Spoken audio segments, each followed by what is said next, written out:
Olá, seja muito bem-vinda. Você está no melhor canal sobre nutrição e saúde gastrointestinal do Brasil.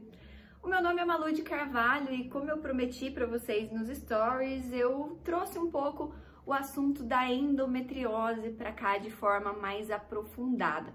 Mas antes da gente começar esse vídeo, eu quero te pedir para você cumprir os 4 passos daqui do canal, que é você se inscrever. Então dá uma olhadinha aqui no seu canto inferior direito, vê se está aparecendo para você aí inscrito. Se não tiver, você toca aí no inscrever-se, se inscreve aqui no canal, ative as notificações no sininho daqui de cima, dê o like no vídeo e deixe o seu comentário aqui embaixo. Todos esses passos são muito importantes para que o canal cresça e também para que o YouTube ele comece a priorizar você dentro da plataforma, entender quais são os seus gostos, quais são as suas preferências e com isso começar a te indicar vídeos que realmente te interessem, né? E não mais aqueles vídeos que não tem muito sentido com o que você está procurando.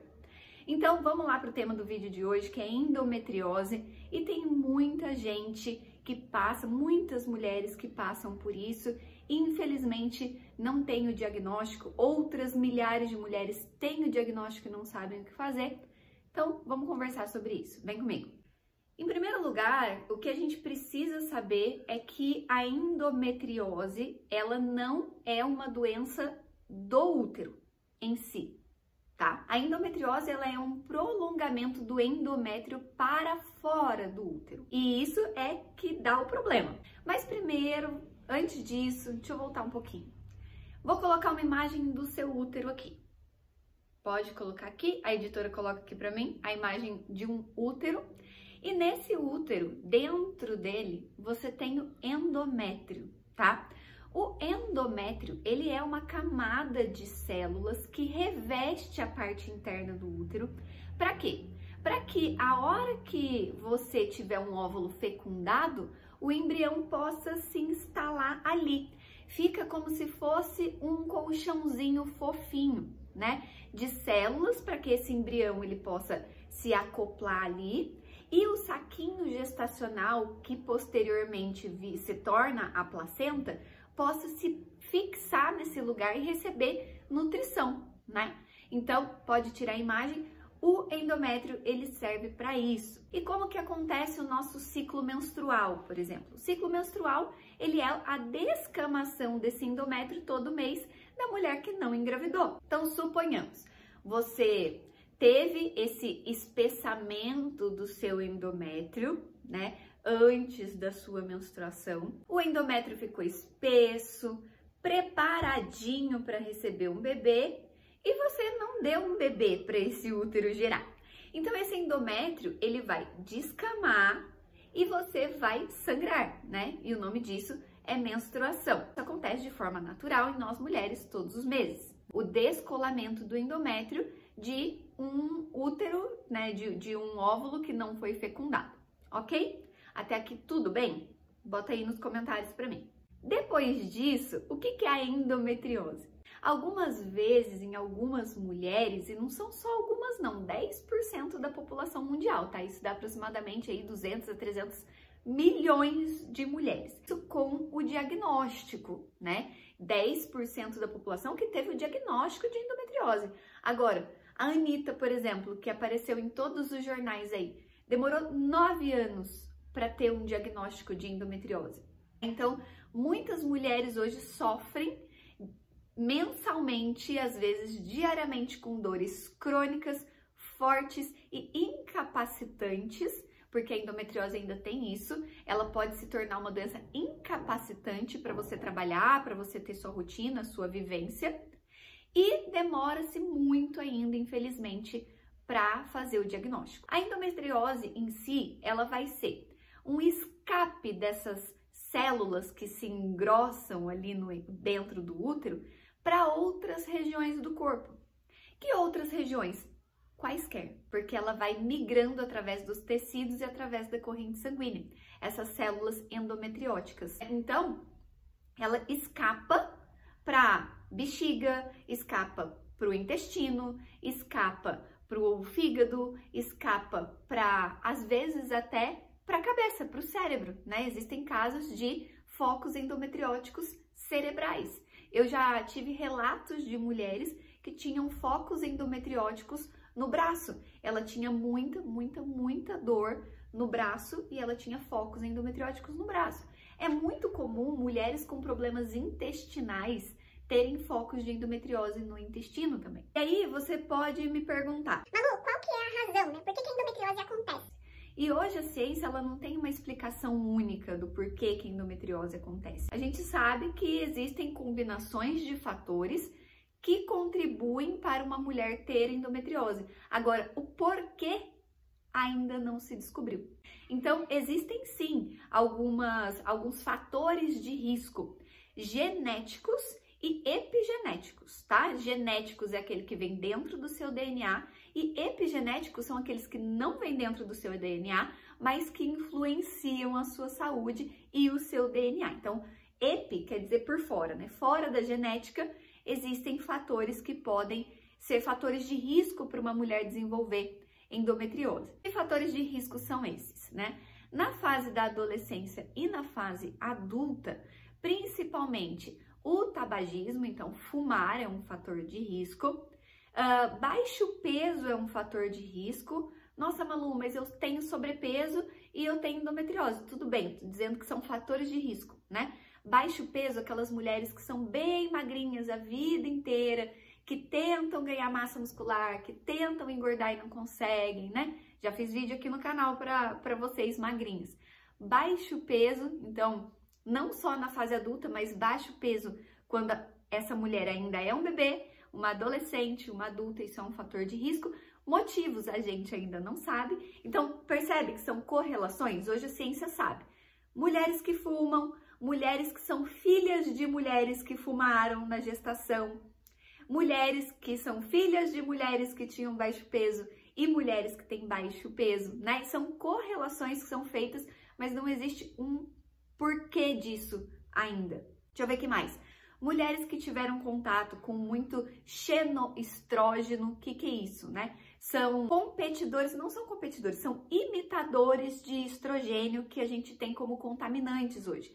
E a maior parte dos xenoestrógenos estão nos plásticos. Então, mulheres que têm muito contato com plástico, mulher que tem muito contato com produtos de beleza, como produtos de cabelo, produtos para pele, que contêm xenoestrógenos, por exemplo, parabeno. Para quem gosta de cuidar do cabelo, sabe que hoje em dia a gente tem shampoos e cremes, condicionadores, cremes de tratamento no pool, né? Eles não contêm parabeno, eles não contêm fitalatos, eles não contêm petrolatos, porque também são xenoestrógenos, derivados de plástico, que fazem uma imitação do estrogênio, aumentando o estrogênio na corrente sanguínea, no corpo da mulher, e aumentando os sintomas e o risco de endometriose. Você me pergunta, tá bom, Malu, mas e aí, né? O que eu faço agora e o que tem a ver eu consumir o bisfenol, consumir o plástico? Por que você tá frisando tanto isso? Acontece que o bisfenol A, o BPA, que é um xenoestrógeno, a gente tem xenoestrógeno também em agrotóxicos, tá? Por isso que é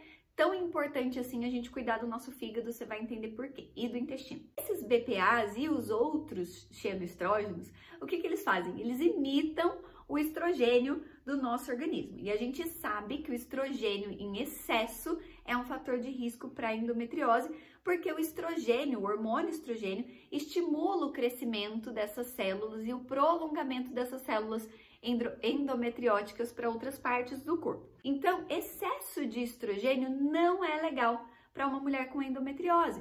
Por isso que muitas vezes, e de uma forma que eu não gosto, é indicado o anticoncepcional para tratamento dessa endometriose. Por quê? Você inibe a produção de estrogênio dessa mulher, você oferece para ela um anticoncepcional com progestógenos, que faz como se fosse uma proteção, mas você está maquiando o problema, entendeu? Você não está tratando o problema. A endometriose ela vai ser tratada ressecando, ressexando, tirando fora aqueles focos de endometriose quando possível, né? Aquelas concentrações de células endometrióticas quando possível, nem sempre é possível, e com o tratamento geral do corpo dessa mulher. Claro, em alguns casos, isso tem que ser muito bem conversado com o seu médico para saber se os riscos são menores do que os benefícios, se os benefícios do anticoncepcional serão maiores do que os riscos do uso dele, tá?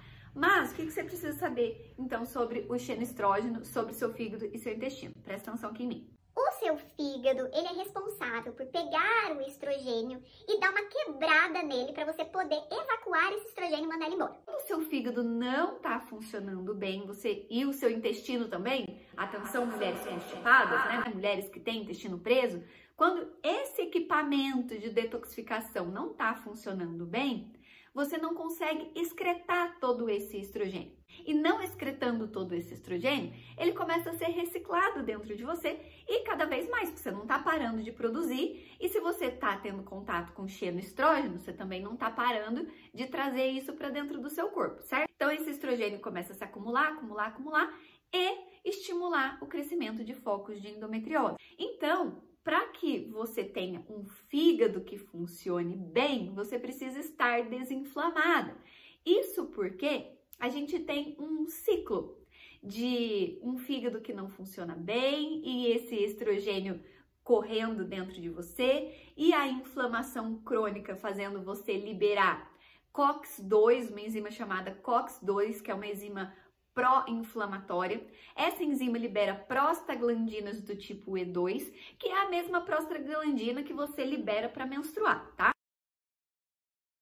Quando você está inflamada, você não vai liberar só por causa do período menstrual. Você também vai liberar porque você está inflamada, você está produzindo isso o tempo todo. Então você está liberando prostaglandinas do tipo E2. Essas prostaglandinas do tipo E2 fazem a dor aumentar. Toda mulher, quando vai menstruar, tem liberação de prostaglandina E2. Por isso que toda mulher tem um pouquinho de cólica. Algumas não têm, mas algumas têm um pouquinho. E mulheres inflamadas têm muito mais cólica, por conta desse aumento dessas prostaglandinas, por conta da inflamação, ok? Mas aí você, mulher inflamada com endometriose, você tem uma liberação maior de prostaglandinas do tipo E2. Essas prostaglandinas do tipo E2, além de causar dor, também elas ativam uma outra enzima chamada CYP19. Ela converte todos os seus androgênios, como por exemplo a testosterona, em estrógenos, aumentando ainda mais o seu grau da sua concentração de estrogênio no seu sangue. Isso vira um ciclo da desgraça, tá? Resumindo, é isso. Para que você melhore dessa endometriose, hoje a gente já sabe que tem alguns recursos, como utilizar anti-inflamatórios naturais como o ômega 3, tanto EPA quanto DHA, que são esses ácidos graxos, eles inibem a formação dessa COX-2, ó que legal, né? Essa COX-2 que induz a prostaglandina 2, tá?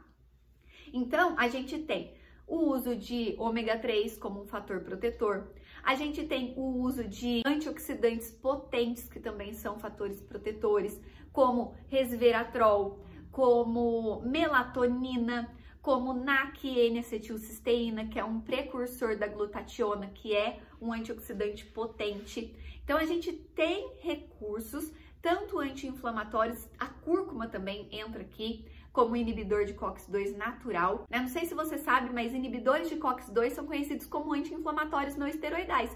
Por exemplo, a nimesulida. Só que você está tomando uma medicação que vai desinflamar, que vai impedir a formação do COX-2, você não vai sentir tanta dor e etc, mas vai ferrar seu fígado. E ferrando o seu fígado, a senhora para também de conseguir quebrar esse estrogênio. Então, vamos para a parte mais natural da coisa? Você pode usar o ômega 3, você pode usar a curcumina para desinflamar essa parte da equação, não formar essa COX-2 ou formá-la menos. Utilizar esses antioxidantes para tentar fazer a diminuição desses focos de endometriose. Por exemplo, o resveratrol tem muito resultado, melatonina ajuda bastante, NAC ajuda bastante, N-acetilcisteína.